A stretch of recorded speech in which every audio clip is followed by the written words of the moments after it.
السلام علیکم ورحمۃ اللہ وبرکاتہ۔ بسم اللہ الرحمن الرحیم، والصلاة والسلام علی سیدنا و مولانا محمد وعلی آلہ واصحابہ اجمعین، اما بعد۔ 15 شعبان کی رات، لیلۃ القدر، شب قدر، قدر کی رات، عید الفطر کی رات، عید قربانی کی رات، جمعہ کی رات، یہ وہ راتیں ہیں جو پہلی امتوں کو اللہ نے نہیں عطا فرمائیں۔ ہر رات ایک جیسی تھی۔ بنی اسرائیل کے آپ نے 4 آدمیوں کا ذکر کیا کہ 80 سال انہوں نے جہاد کیا، تو صحابہ کہنے لگے یا رسول اللہ ساڑی تا 80 سال تک عمر ہی نہیں جانتی، پہلے ہی ٹول ٹر جانے ہیں۔ تو اللہ تعالیٰ نے کہا چل میرے محبوب، آپ کے لیے خصوصی پیکج، انا انزلناہ فی لیلۃ القدر، لیلۃ القدر خیر من 1000 شہر، کہ ہم نے آپ کو ایک رات دے دی، آپ کی امت جاگ لے، یاد کر لے مجھے 1000 مہینے سے بہتر۔ کتنا بہتر؟ ہر ایک کی بندگی کے مطابق بہتر۔ اسی میں سے لیلۃ نصف شعبان، 15 شعبان بھی ہے، اور اس رات کو میرے نبی کی صبح کو روزہ رکھتے تھے، اور اس روزے کی فضیلت یہ ارشاد فرمائی کہ 15 شعبان کا روزہ پچھلی 15 سے اس 15 کے درمیان جتنے گناہ ہوتے ہیں سب کی معافی کروا دیتے۔ ایک دن کا روزہ پورے سال کے گناہ معاف فرما دیتے۔ دوسرا 15 شعبان میں اللہ کے ہاں تو سب کچھ موجود ہے، لکھا ہوا ہے، لیکن جیسے گورنمنٹ بجٹ پیش کرتی نا پورے سال میں، یہ ہوگا یہ ہوگا یہ ہوگا یہ ہوگا، چیزوں کے ریٹ اور باقی ساری چیزوں کا اعلان ہوتا ہے، اسی طرح میرا اللہ اس رات پورے سال کا اعلان فرماتا ہے کہ فرشتوں کی طرف سے فرشتے پورا سنا دیتے ہیں کہ اس سال میں کیا ہوگا، کہاں بارش ہوگی، کہاں نہیں ہوگی، کہاں امن ہے، کہاں جنگ ہے، کہاں بیماری ہے، کہاں صحت، کون کیسا وقت گزارے گا، کب مرے گا، کتنے لوگ ہیں جن کے نام اعلان کر دیے جاتے ہیں کہ یہ اس سال مر جائیں گے، اوپر ان کے نام کا پتہ اس پر نشان لگ جاتا ہے کہ یہ مردوں کی صف میں ہے، وہ نیچے ہیرا پھیری کر رہا ہے، نیچے وہ چوری کر رہا ہے، ڈاکے مار رہا ہے، رشوت لے رہا ہے اور کیا کچھ کر رہا ہے، اوپر اس کا نام مردوں میں، ہر فرشتے اس پہ مسکراتے ہیں کیسا بے وقوف ہے، اوپر مردوں میں لکھا جا چکا ہے، نیچے یہ بے ایمانی کر رہا ہے، بدمعاشی کر رہا ہے۔ تو اللہ کے خصوصی پیکج میں جمعہ کی رات ہے کہ یہ رات باقی راتوں سے افضل ہے، اور عید الفطر کی رات ہے، اس رات بھی اللہ تعالیٰ کی بخشش اور معافی کے اعلان ہوتے ہیں۔ بڑی عید کی رات ہے، اس میں بھی اللہ کی معافی کے اعلان ہوتے ہیں، اور یہ 15 شعبان کی رات ہے کہ اس میں اللہ کے نبی نے فرمایا کہ اللہ تعالیٰ اپنے بندوں پہ نظر فرماتا ہے، اور بنو کلب، یہ ایک قبیلہ تھا کلب، بنو کلب، ان کے پاس جانور بہت تھے، جانوروں میں بھیڑیں بہت زیادہ تھیں، تو اللہ کے نبی نے مثالاً فرمایا کہ جتنے بنو کلب کی بھیڑوں کے جسم پر بال ہیں اتنے لوگوں کی اللہ بخشش فرماتا ہے۔ ان بھیڑاں دے وال کون گنے، ایک دے گنن بہ جاؤ تو پورا مہینہ لگ جاوے، تو ان کی لاکھوں بھیڑیں اور ہر بھیڑ کے جسم پر کروڑوں بال۔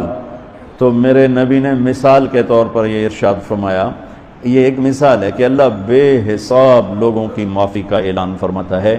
تو آپ فرماتے تھے کہ میں روزہ رکھتا ہوں اس لیے کہ جب میری موت کا اوپر اعلان ہو رہا ہو تو میں روزے کے ساتھ، میں جب میرا نام زندوں سے کٹ کے اور آگے جانے والوں میں لکھ دیا جائے تو پھر میں روزے کی حالت میں ہوں۔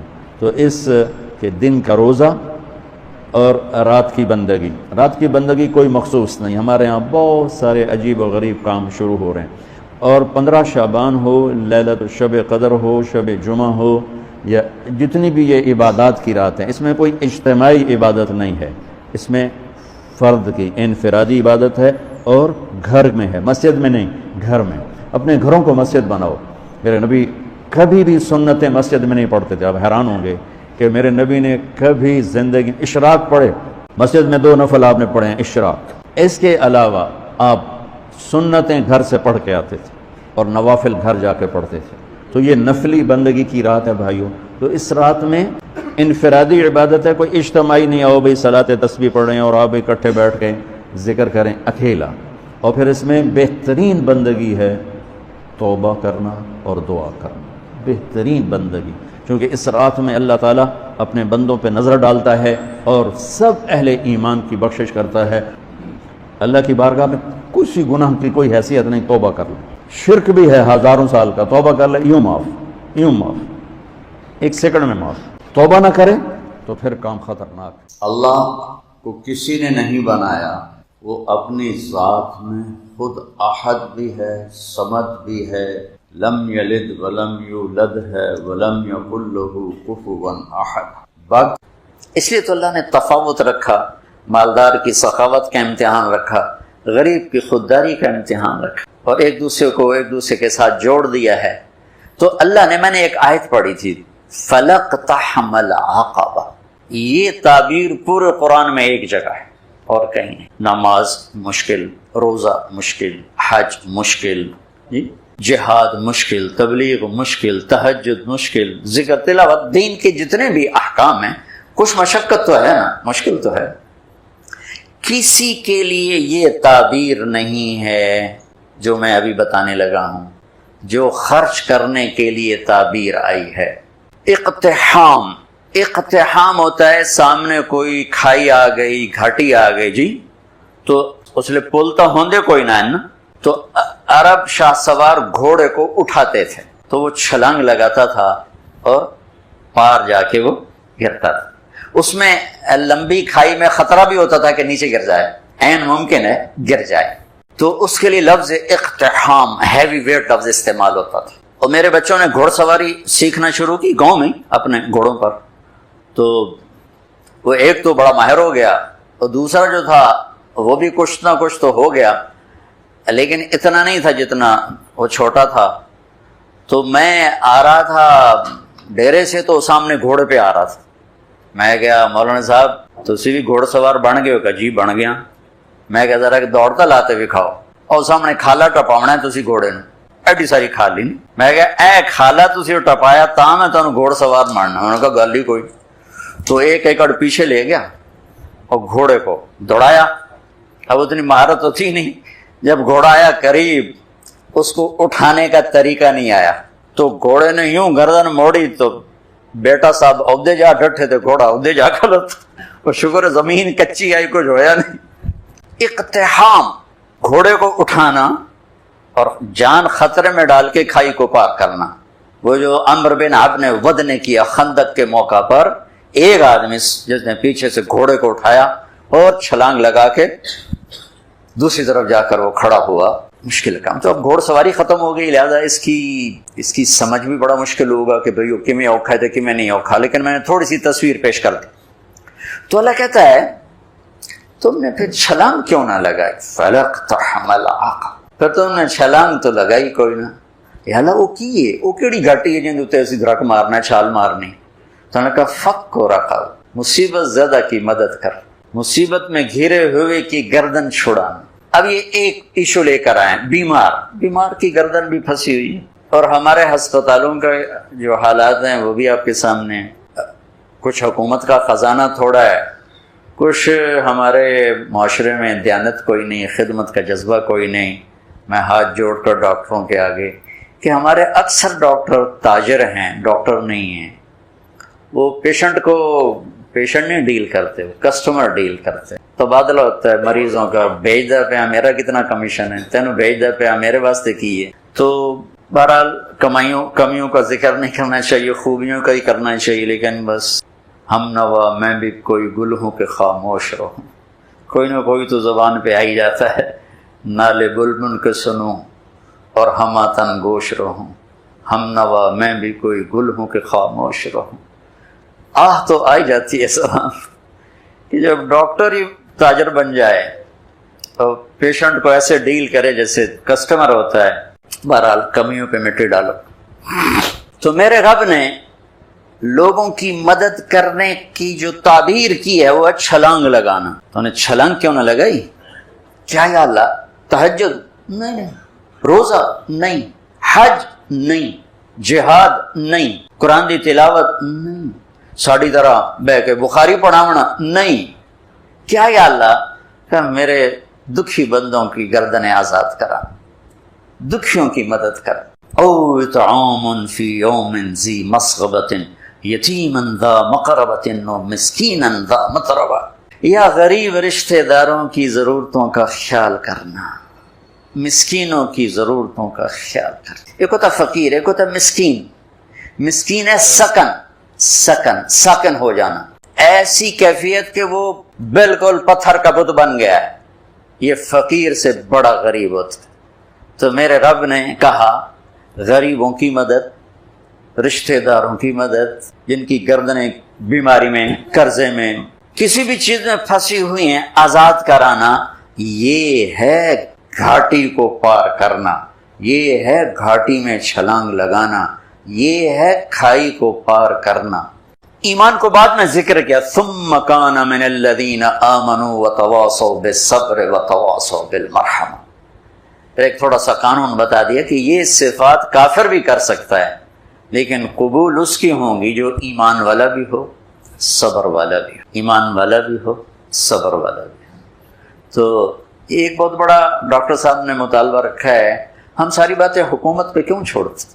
دنیا میں سفر ہوتے ہیں، میں نے ایک دفعہ وہاں تھا، یہ سویڈن، ساری ویلفیئر کنٹری ہے، تو میں نے وہاں ایک سویڈش مسلمان تھا اور عالم بھی تھا، مدرسے میں پڑھا اور تعلق بھی تھا۔ میں نے کہا یہ آپ کے ملک کا یہ انقلاب کیسے؟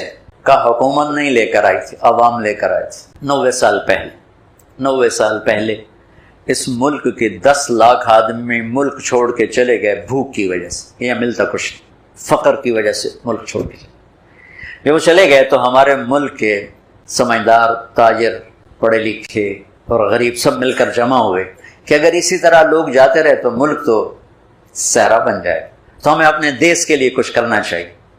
تو انہوں نے حکومت کو پیچھے کر دیا اور خود فلاحی کاموں میں لگے اور وہ دنیا کی بہترین فلاحی حکومت بن گیا۔ ہماری حکومت بھی ذمہ دار ہے، لیکن وہ ہماری حکومت غریب حکومت ہے اور کچھ بددیانتی کی انتہا ہے، خیانت کی انتہا ہے، تو ہر جگہ تو وہ پہنچنا بھی چاہیں تو نہیں پہنچ پاتے ہیں۔ تو آپ لوگ، ہم لوگ مل کر اینٹ پہ اینٹ رکھیں تو کتنے ہسپتال بن سکتے ہیں، کتنی بچیوں کی شادیاں ہو سکتی ہیں، کتنے بے گھروں کو گھر مل سکتے ہیں، کتنے مسکینوں کی ضرورتیں پوری ہو سکتی ہیں۔ یہ اللہ کو انتہائی پسند، سہولت دینا اپنے اللہ کے بندوں۔ ایک حدیث سنا کے بات ختم کرتا کہ اللہ کو اپنے بندوں کو سہولت دینا کتنا پسند۔ میرے نبی نے فرمایا کہ ایک آدمی قیامت کے دن پیش ہوگا، بنی اسرائیل پہ فرشتے، پہلی چیکنگ فرشتے، ہاں بھائی کیا ہے تیرے پاس؟ کہے گا زیرو، کچھ نہیں۔ پھر کہیں گے کوئی سوچ وچار کر، اس کو اللہ کے سامنے پیش کرے، یا اللہ تیرا بندہ ہے، سن لو کیا کہتے۔ اللہ تعالیٰ فرمائیں گے آج کے دن کچھ لائے ہو؟ کہے گا کچھ نہیں لائے۔ تو اللہ تو کریم ہے نا، اللہ کہیں گے کوئی سوچتا صحیح، کوئی بھلے نال ہی کر بیٹھا ہوں میں، سوچتا صحیح، کچھ تو کیتا ہوئے گا تو سوچ سوچ سوچ کے کہنے لگا یا اللہ میں تاجر تھا، تاجر تو لوگوں کو مال دیتا تھا، جب کوئی دینے کے قابل نہیں رہتا تھا، کوئی اس پہ آفت آ گئی، نقصان ہو گیا، گھاٹا پڑ گیا، تو میں اپنے ملازموں سے کہتا تھا اس کو معاف کر، مطالبہ نہ کر۔ اور جب کوئی دے سکتا تھا اور دینے میں دیر کرتا تھا تو میں اپنے ملازموں سے کہتا تھا اسے تنگ نہ کرو، جب دے گا ٹھیک، ادھر مگر نہ پہ جاؤ۔ یہ آپ کے بازاروں میں روز لڑائیاں ہوتی اور گریبان پکڑے ہوتے ہیں، ٹیلی فونوں پہ لگے ہوتے ہیں، گالیاں دے کیونکہ کاروبار سارا ادھار پہ چلا گیا، دینے والا دینے کے لیے تیار نہیں، لینے والا سوٹا لیتا ہے، سرتے کھلوتا ہے۔ تو نے کہا یا اللہ بس میں یہ کرتا تھا، جو دے نہیں سکتا تھا اسے معاف کر دیتا تھا، جو دینے کے باوجود دیر کرتا تھا اسے تنگ نہیں کرتا تھا، نہ اس کے ایمان کے بعد اور کچھ نہیں، ایمان کے سوا اور کچھ نہیں۔ تو اس پر اللہ تعالیٰ فرمائیں گے واہ واہ تو نے میرے بندوں کے ساتھ اتنا سہولت کا معاملہ کیا، تو میں رب ہو کر کیوں نہیں کروں گا؟ چل جا، معاف موجہ جاؤ جنت، میری جنت میں جا۔ اللہ بڑا کریم ہے، تھانے دار نہیں ہے، رب ہے، رب کریم رب۔ قریش نے کہا یا محمد سان تو ساڈے گھوڑیاں دی نسل دا بھی پتا ہے، ساڈے پیو دادے دی نسل دا بھی پتا ہے، انسب لنا ربک، تو بتا تیرے رب کی نسل کیا ہے، تیرے رب کا نسب کیا ہے، پیو کیڑا ہے، دادا کیڑا ہے، پردادا کیڑا ہے، ہیٹھا کون ہے، پتر کیڑا ہے، پوترا کیڑا ہے۔ تو سبحان اللہ، جبریل آئے، کون سی سورت لے کر؟ قل هو اللہ احد، اخلاص، اور ہر دفعہ اکیلے آتے ہیں، لیکن سورہ قل هو اللہ کے ساتھ جبریل کے دائیں بائیں 70,000 فرشتہ تھا، اور 70,000 عربی میں ہوتا ہے لاکھوں کروڑوں، ایسا نہیں کہ 70 حرم میں اترے، میرے محبوب یہ پوچھ رہے ہیں کہ انسب لنا ربک، بتا تیرے رب کا حدود اربع کیا ہے، ان سے کہو قل۔ قرآن میں قل 332 مرتبہ آیا ہے، اور ہر قل کے بعد کوئی بڑی چیز آتی ہے۔ قل، میرے حبیب کہیے، ہوا، وہ جس کو پوچھ رہے ہو نا، اور جن دوارا پوچھ دے گو کون کے ہو جائے، هو اللہ، اس کا نام ہے اللہ۔ اس کا نام کیا ہے؟ اللہ کے نام کہ کوئی نقطہ کوئی نہیں ہے کہ اللہ نے اپنے نام کے لیے نقطے کی محتاجی بھی قبول نہیں کی ہے۔ حرف دو قسم کے ہیں، ایک پہ نقطہ لگتا ہے، ایک بغیر نقطے کے ہوتا ہے۔ تو بغیر نقطے کا لفظ طاقتور ہے نقطے والے لفظ سے، کہ با کو مطلب بتانے کے لیے نقطہ چاہیے اور الف کو مطلب بتانے کے لیے کچھ بھی نہیں چاہیے۔ تو اللہ نے اپنا نام اللہ، کوئی نقطہ نہیں، اپنے حبیب کا نام محمد، کوئی نقطہ نہیں۔